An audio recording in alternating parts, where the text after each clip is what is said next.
Hello friends, my name is Brin. Welcome back to my channel. Here on Brin Darcy, I talk about life and study at the Australian National University in Canberra, obviously in Australia, and what your life could be like if you studied here as well. In today's video, I'm going to be talking about whether my course and I suppose my experience at the ANU is what I thought it would be like. Essentially like an expectations versus reality kind of thing, except I'm not going to do little skits.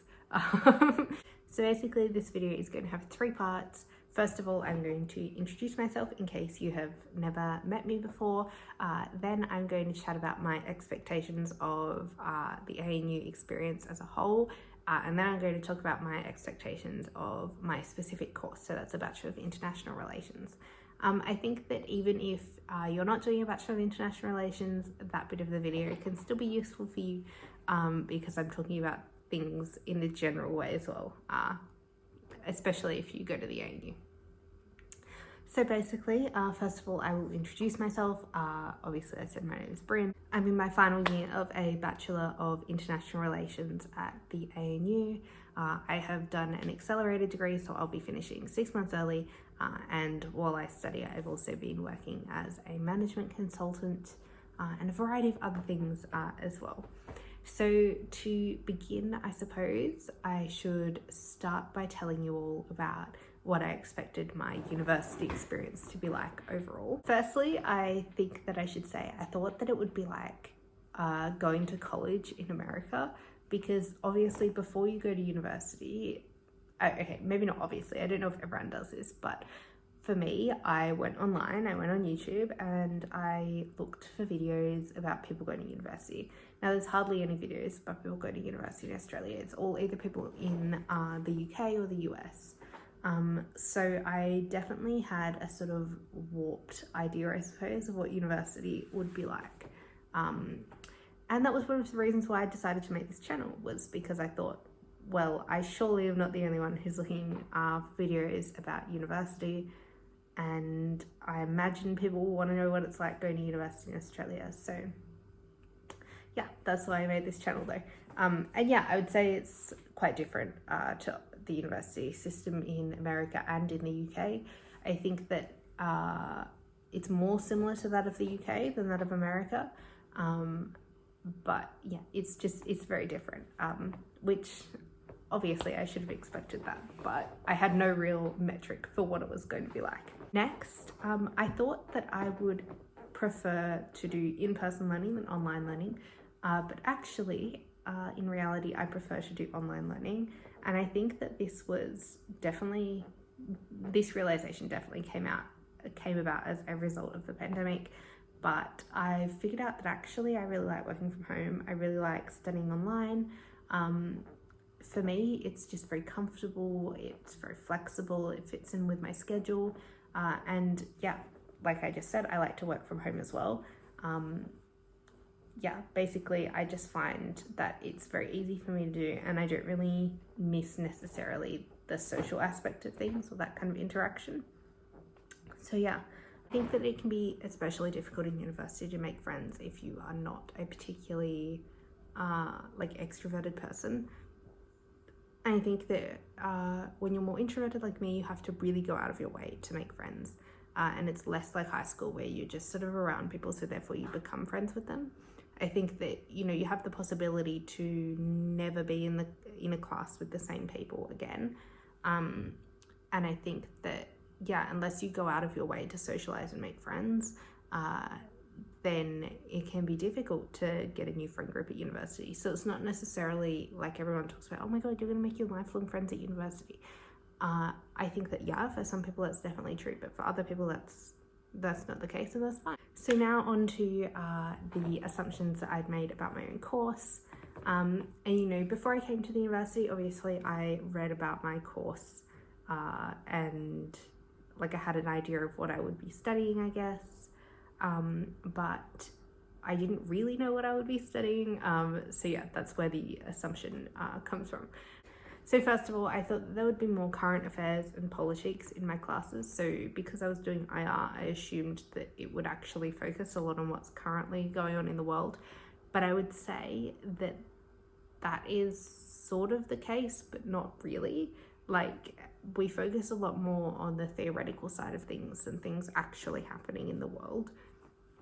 I think that whilst we do talk about things that are happening, especially for IR, like truly IR courses, a lot of what we focus on is just like IR theory rather than this is actually what's happening in the international sphere.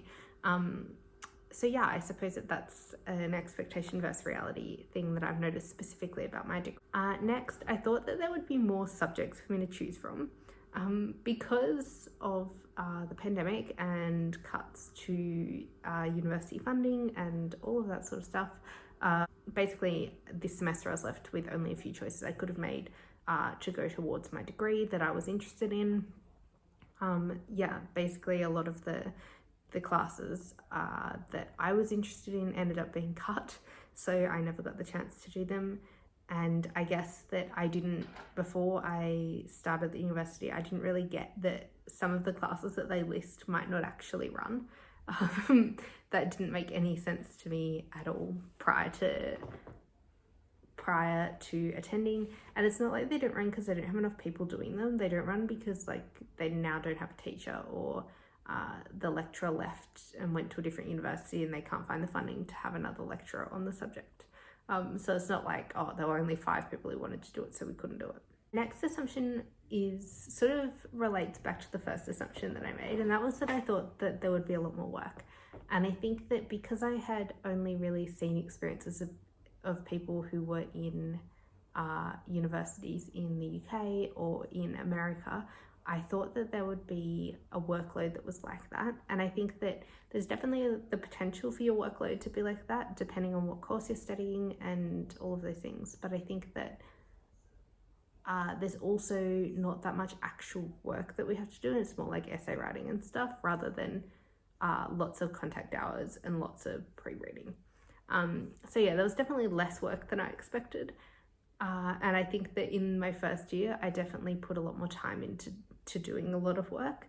And I think that that's sort of the will to do that has petered out as my degree has moved along.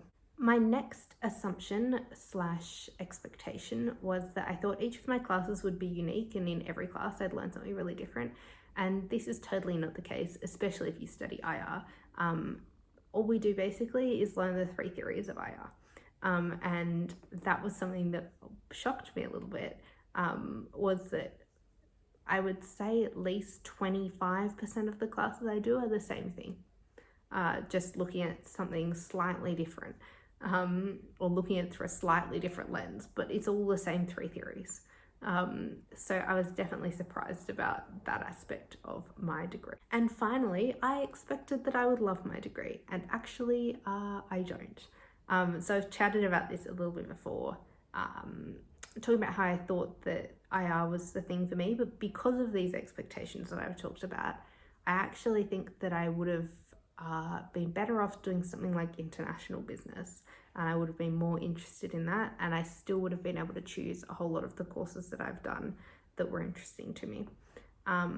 So yeah, I think that despite all of our best intentions, despite me doing all of my research beforehand, despite me looking at all of my subject guides and like really thinking about what I wanted to do, even after doing all of that, I still didn't choose necessarily the degree that was going to be the best for me.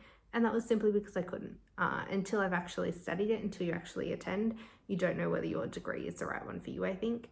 But I think that because I chose such good subjects in my first semester, I didn't realize until late in my second semester that actually this wasn't what I wanted to do. So I felt a bit late then to change. But had I thought about it earlier, I probably would have changed. Anyway, I hope that you enjoyed today's video, that it was a little bit different. Maybe you learned something about the ANU that you didn't know before, especially if you're thinking about coming here. But yeah, thank you guys for watching. Please give the video a thumbs up, comment below if you have any assumptions or expectations about the ANU that you would like me to debunk possibly. But yeah, I will see you guys on the weekend with my vlog.